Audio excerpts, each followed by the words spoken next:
coba ingin memberikan sharing dari beberapa tentang vaksinasi yang saya kumpulkan dari beberapa informasi. Mungkin saya mulai karena sudah sering sekali ini dibahas tentang vaksinasi. Saya akan mulai dari ini, Bu. Bagaimana sih tantangan pengembangan vaksinasi yang ada di Indonesia? Dari sini mungkin nanti kita bisa berkembang untuk diskusi lebih lanjut. Jadi kalau tantangan pengembangan vaksin di Indonesia, sebenarnya kalau mau dikelompokkan itu ada 4 hal yang harus kita cermati dan lakukan bersama-sama. Pertama adalah kecepatan, karena ini kan pandemik, jadi memang dibutuhkan vaksin yang ditemukan secara cepat, tetapi disitulah seninya. Cepat tetapi safety efficacy-nya masih baik dan dengan skema-skema tertentu. Nanti kita akan lihat untuk mempercepat penelitian itu sampai sekarang apa saja yang sudah dilakukan. Nah, setelah vaksin itu ditemukan dengan cepat tetapi safety-nya bagus, faktor kedua yang menjadi tantangan adalah scalability-nya, karena kita berhubungan dengan jumlah yang sangat besar untuk memvaksinasi di Indonesia maupun di dunia. Kalau di Indonesia saja butuh 340 juta dosis, kalau di dunia mungkin miliaran dosis, sehingga ini yang jadi tantangan bagaimana bisa memproduksinya dalam waktu yang relatif cepat untuk skala yang besar. Kemudian scalability juga terjadi pada saat mendistribusikan produk itu dalam jumlah yang luas. Nanti kita lihat tantangannya seperti apa di situ. Kemudian yang ketiga tentunya adalah cost, karena vaksin ini tidak murah, sehingga yang diharapkan vaksin itu bisa tersebar ke seluruh penduduk atau seluruh umat manusia, baik itu yang bisa membayar maupun tidak. Maka itu di sini perlu ada bantuan-bantuan seperti Global Fund dan segala macam. Ya, artinya vaksin itu bisa dijangkau oleh semua. Tantangan ketiga. Nah, yang keempat ini menjadi juga sesuatu yang tadinya tidak terlalu signifikan, menjadi signifikan juga dilihat karena kalau vaksinnya sudah ketemu, bisa diproduksi, pembiayaannya ada, tapi orangnya nggak mau divaksin, ini juga menjadi isu yang kedua. Mungkin itu saya tidak membahas, hanya memberikan kira-kira 4 hal ini yang menjadi tantangan kita di Indonesia. Kecepatan penelitian, scalability, cost, dan juga willingness untuk divaksin. Ya. Kalau kita lihat satu-satu, tentunya semua sudah tahu lah, ini kira-kira vaksin yang sudah ada di fase 3-nya, yang sudah lewat fase 3-nya. Mungkin yang menarik ingin saya sampaikan adalah beberapa klaim dari fase 3 itu sudah ada yang mengklaim efektivitasnya 94% dan segala macam. Nah, data yang saya kumpulkan terakhir, ini adalah beberapa yang sudah mengklaim efikasinya 95%, seperti Pfizer. Kemudian Moderna itu 94%. Astra yang tadinya 62 sekarang berubah menjadi 90%. Nah, ini menjadi salah satu indikasi kalau safety-nya sudah baik semua, karena fase 1, fase 2 itu fase 1 umumnya safety, fase 2 safety dan efficacy. Nah, pada fase 3 ini sebenarnya lebih dilihat efikasinya. Nah, mungkin ngitungnya seperti apa?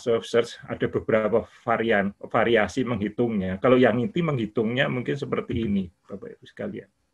Jadi bagaimana menghitung efficacy rate, itu caranya adalah seperti ini. Jadi dari partisipan itu kan selalu kalau uji klinik itu ada yang placebo dan yang diberi vaksin.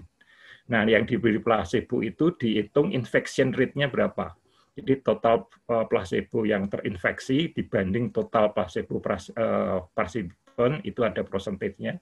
Kemudian yang divaksinasi juga ada infection rate-nya berapa, vaksin yang divaksinasi berapa, kemudian total yang mendapat vaksinasi berapa, ketemu persentasenya, nah, kemudian itu ditambahkan, dibagi placebo-nya, ketemu angka 94%. Itu adalah kalau kita dengar vaksin A sudah 94%, kira-kira dasar penghitungan yang saya bisa kumpulkan ini. Saya tidak tahu kalau ada metode lain, tapi ini yang dipakai adalah ini. Sehingga ini adalah satu hal lagi, karena itu tadi, untuk melakukan vaksin yang baik tentunya safety dan efficacy.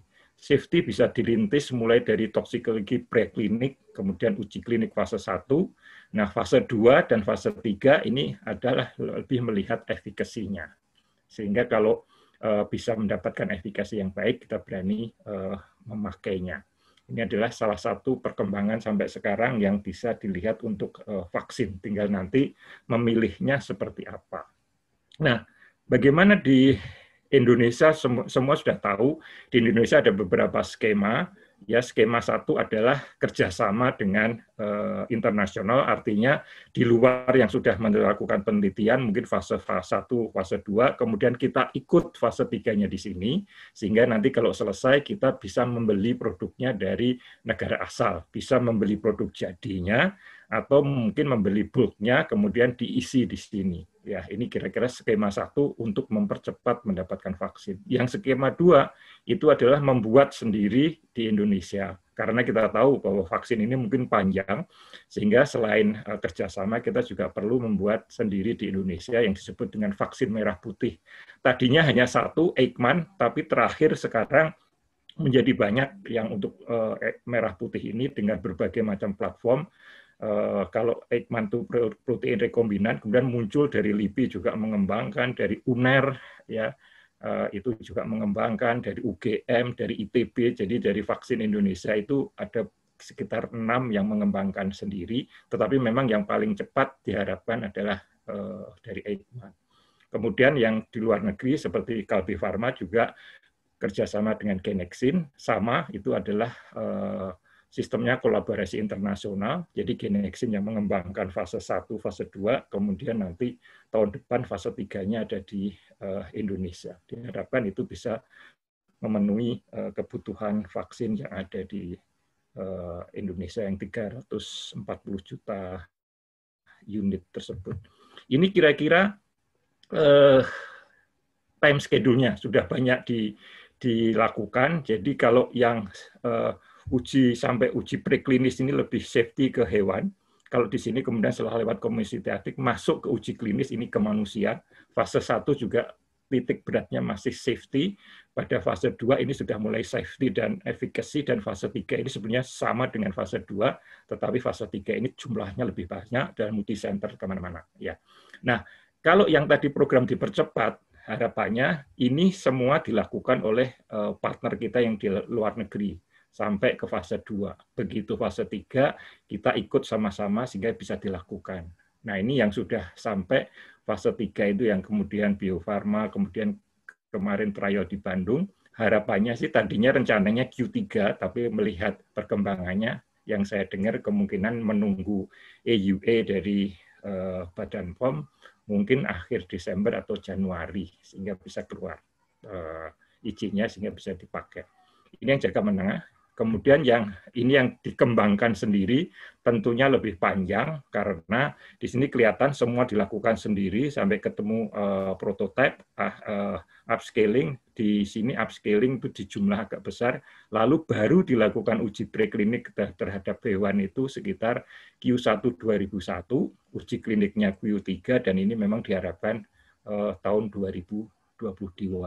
Nah, untuk mempercepat di sini memang ada jalur kalau kita mendaftarkan obat itu adalah uji preklinik, klinik 1, klinik 2, selesai klinik 3, keluar nomor izin edarnya.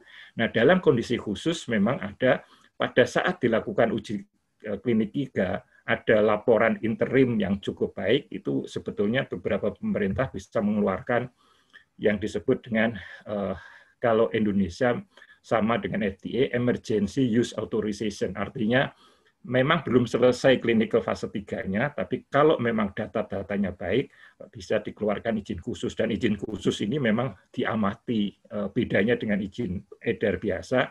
Kalau izin edar biasa sudah bebas dipakai, kalau ini hanya bisa dipakai rumah sakit dan bisa diawasi.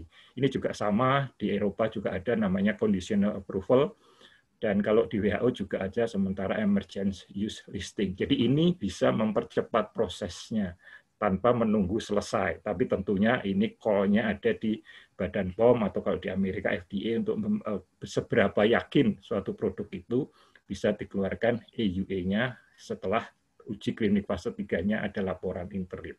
Ini adalah dalam rangka mempercepat tadi. Kemudian yang kedua, saya sampaikan scalability. Scalability, jadi kalau sudah ditemukan, kemudian sudah dapat EUA, memang tantangan keduanya adalah memproduksinya dengan cepat. Nah, ini saya sempat mengumpulkan data, ini kira-kira siapa saja global vaksin industri yang bisa memproduksinya sampai selesai tahun 2021. Sehingga kalau lihat produksinya ini, memang kita butuh 1 tahun paling tidak untuk setelah ketemu tadi dapat obat vaksinnya yang efektif dan safety dan ada izin khusus. Memang untuk produksinya juga butuh 1 tahun.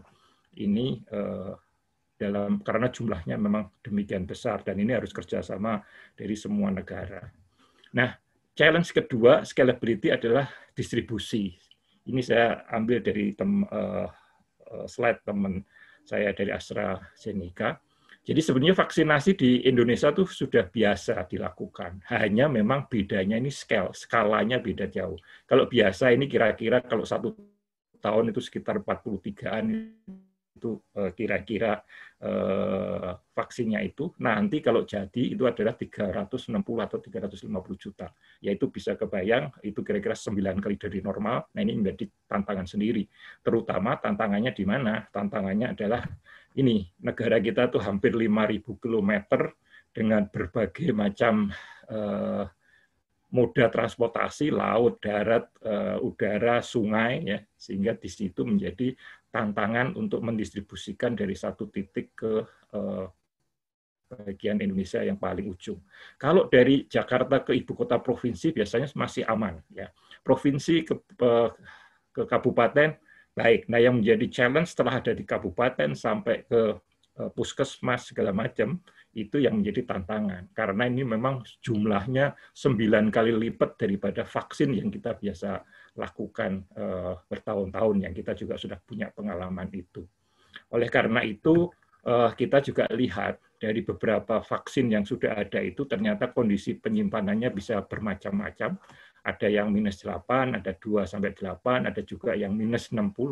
Nah ini juga tentunya menjadi pertimbangan kalau suhunya harus disimpan di -60 sampai 90, mungkin rantai dinginnya menjadi istimewa, sehingga mungkin harganya murah, tapi bisa jadi mahalnya di biaya distribusi. Sehingga ini menjadi tantangan juga untuk penyimpanan vaksin tersebut.